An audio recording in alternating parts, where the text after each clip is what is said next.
I'm going from 0 to hero in the brand new The War Within expansion. We have just hit level 80, so there's a lot of preparation to be made before season 1 begins. So today, we focus on getting as much gear as possible while also enjoying some War Within storyline, which so far was quite astonishing. On top of that, I will also be testing out Fury spec, so by the end of the video, the decision about this spec will be made. For the sake of this challenge, we will only be using this character resources, so no external gold or help whatsoever, and we will be doing everything with pickup groups, so no pre-made parties or random players. As a fresh level 80 with an item level of 554, the first step will be joining some heroics. These dungeons drop up to 571 gear, which is a significant upgrade for me. Since I'm a DPS, the queue times can be a bit long, so we have to make the most of our downtime. The plan was to pick up all the key quests around me, especially those blue quests, since they usually lead to something important. I'll also keep an eye out for any delves or world quests that offer great loot. Along the way, I'll also focus on building up my renown, which will unlock even better rewards. There's also a Valor Stone quest available, but I'm holding off on that for now. I want to have a solid gear base before I start upgrading, so we don't waste currency on items we are going to replace soon anyways. I've got some mining quests on hand too, and luckily I've already gathered enough resources to knock those out quickly. Honestly, this part of the game is one of my favorites. There's just so much to do, and it feels like every step is bringing me closer to being geared and ready for the season. My main goal right now is to hit Renown 7 so I can get the awesome pauldrons and eventually reach Renown 16 for the best in slot boots. For the moment though, Renown 7 seems within reach, so I'm really excited to dive in and get to work. The queue of the first dungeon popped quite quickly, so I didn't have to wait long before I jumped into a heroic instance. And it went better than expected. Priory of the Sacred Flame is a visual and thematic treat. The bosses weren't too tough on heroic, but the design and atmosphere were absolutely top notch, especially if you're a paladin lover. I was doing pretty well on the DPS, although I was outpaced by a warlock with a higher item level, which was not really that surprising.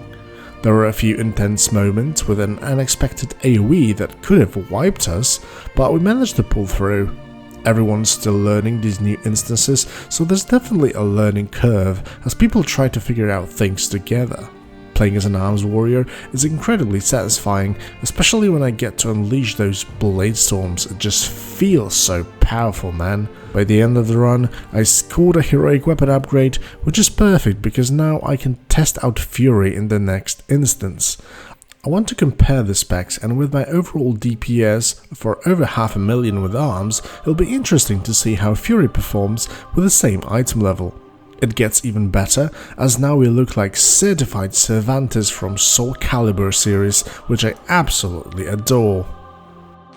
After the dungeon, I turned into this Sacrificial Flame dungeon quest, as my sight is set on those awesome pauldrons from the Quartermaster I mentioned before. Next up is the Dawnbreaker dungeon, which I've never tried before, so it's going to be a blind new experience. The first boss was a total disaster though.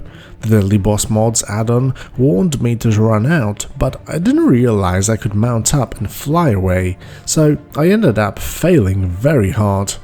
The lag was on my side today though, as even after that mess, I somehow got an amazing trinket. This is what I love about the start of a new expansion. No one knows what they're doing. This was my first time in this dungeon, and it was pure chaos. The map is huge, and we ended up landing on monsters we weren't even supposed to fight. Second boss had quite a lot of dodging involved, so it was pretty intense. Mythics will be so much fun with those, I think. Then eventually we got to the last boss, who had this nasty targeting mechanic that was hard to avoid and some epic flying involved. Honestly, it was so freaking cool. After all, when he was brought to half HP, the boss ran away and I ended up with a sweet trinket from the first boss.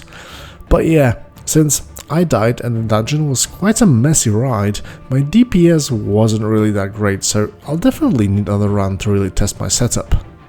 We headed to the Cinderbrew Meadery next, and things got interesting right away. After taking down the first boss, I snagged a sweet upgrade, new pauldrons, which are a big deal, especially before we reach Renown 7. But man, the DK tank was all about those gigapauls dragging in every enemy in sight. It was messy, and we kept wiping because of it. But after a lot of struggle, we finally reached the last boss, who turned out to be a total pushover. We finished strong with some ring upgrades, and I put out some solid DPS, almost like what I would expect with the arms spec. I think the Fury spec is a real blast to play, especially with that whole dual-wielding thunderclap heavy playstyle. After the instance, I picked up a small quest upgrade, which was a nice bonus. I spent some time testing on the dummies afterwards, and it turns out Fury is quite amazing for AoE, but does lose a bit of power in single target fights, especially on a Mouth and Thane hero talents. But honestly, I really love how the spec plays. They've made Thunderclap pretty effective, and it's awesome to play.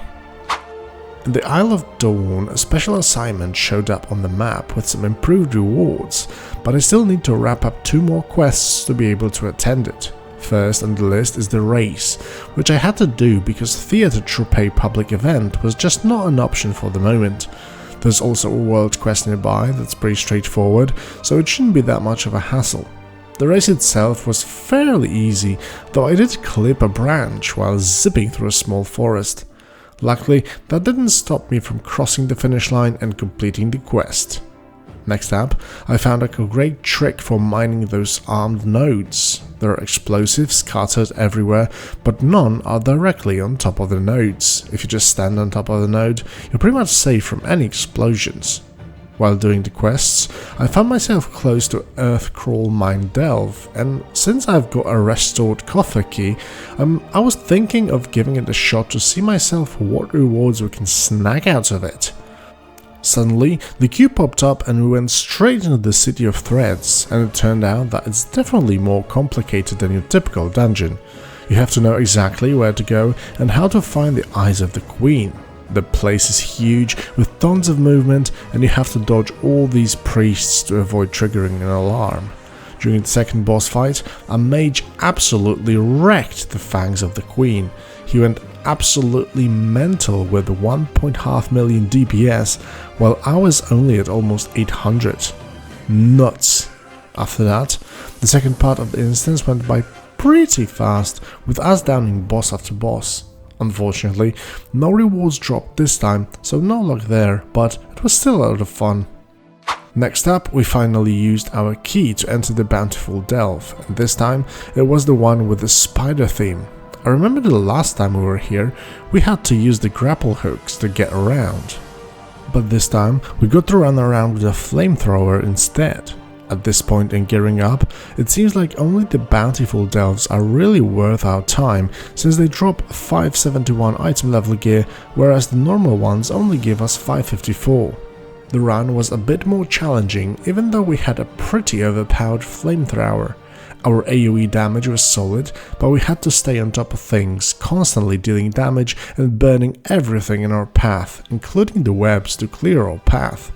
When we finally reached the final boss, it turned out to be pretty easy, which was a little bit of a letdown. It seems like the trash mobs are often tougher than the boss themselves. In the end, we scored some Valor Stones, Harbinger crests for upgrades, and a bountiful coffer that had a nice necklace and a Radiant Echo. There's also a quest tied to it, so we'll see where that leads.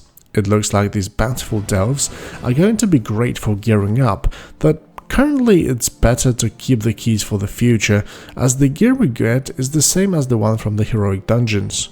Then we received some further upgrades along the way, like some sweet gloves from the Emperor Pitfang rare monster. So eventually I did reach that theatre event and I had a blast doing it. The stage activities were super fun, especially with all the variety packed into those quick rounds. The finale, where we had to hook the Grand Titan and Dragon to the portal, was quite hilarious and a great way to wrap things up. The loot drops were awesome too. Getting so many caches made all that farming really worth it. During that special assignment world quest, I snagged a belt upgrade and the event ended with another ring and a coffer key for the Bountiful Delve. Next up, I'm heading into the Ringing Deeps to hit Renown 4, so I would keep the story rolling. There was this cool quest with a minigame where I had to climb a wall to get the azurite. It was hiking actually, and the best part was scoring a plus 30 item level boost for my helmet.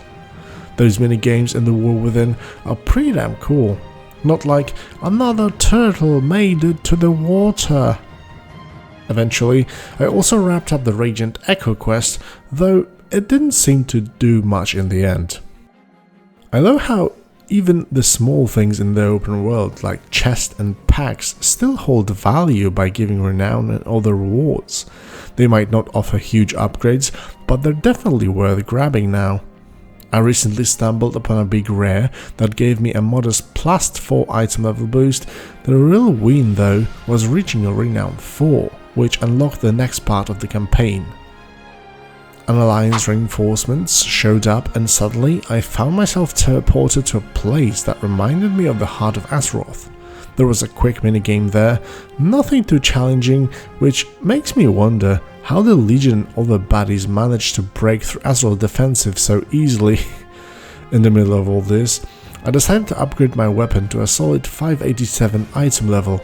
Since I'm still rocking 2 weapons in Fury spec, I figured having at least one powerful weapon would keep me in good shape. The Quartermaster even handed out some free currency, which was a nice bonus. One of the highlights of the storyline was an amazing quest involving the Storm Riders. I actually got to ride one of these majestic creatures into the battle, taking down a massive giant and the shores of Khazalgar. It was an epic fight, and now I'm dreaming of when I might get one of those Storm Riders for myself. After all, I picked up a small upgrade that bumped my Fury spec to a 570 item level. Not a game changer, but every bit helps. I also had a wild experience in one of the heroic dungeons. We were pulling like crazy, having a blast with some serious DPS, but after we downed the first boss, everyone just quit. It turns out they were probably just a group of friends hunting for a specific item. It was a bummer because that group was on full pampage mode and the Fury Thunderclap playstyle is so much fun in such scenarios. Even though Fury may not be the most optimal for the moment, I'm really enjoying it. The top numbers don't matter that much when you're having this much fun, right? I was really close to hitting level 7 with the Council of Dornogal, and I really wanted to wrap up everything I could in the Isle of Dawn, but I found that normal quests weren't giving me any reputation, and I ran out of world quests. The only thing left was the Troupe event, but even that didn't help as I already snagged my rewards for the day. So, it looks like I'll need to explore other places to get the reputation I need.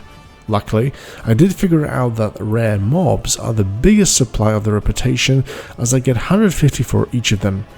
Equipped with the rare scanner, I went for a hunt and in no time I was renowned level 7 with Dornogal. Although I didn't realize that I would miss around 150 resonance crystals to buy the shoulders in the first place, so I went for another run over the Isles to look for some of those. In the end, I got my hands on the shoulders and finished up my mythic preparation at item level of 571, which is basically a heroic level. I got a few upgrades, but nothing really too exciting. I didn't spend too much currency on the upgrades, since I'll be swapping out gear pretty soon with the new season. I've got 3 major upgrades lined up: chest, bracers and hands. Everything else should be fine, especially with my solid weapon, so it's finally time to dive deep into the Season 1 of the War Within.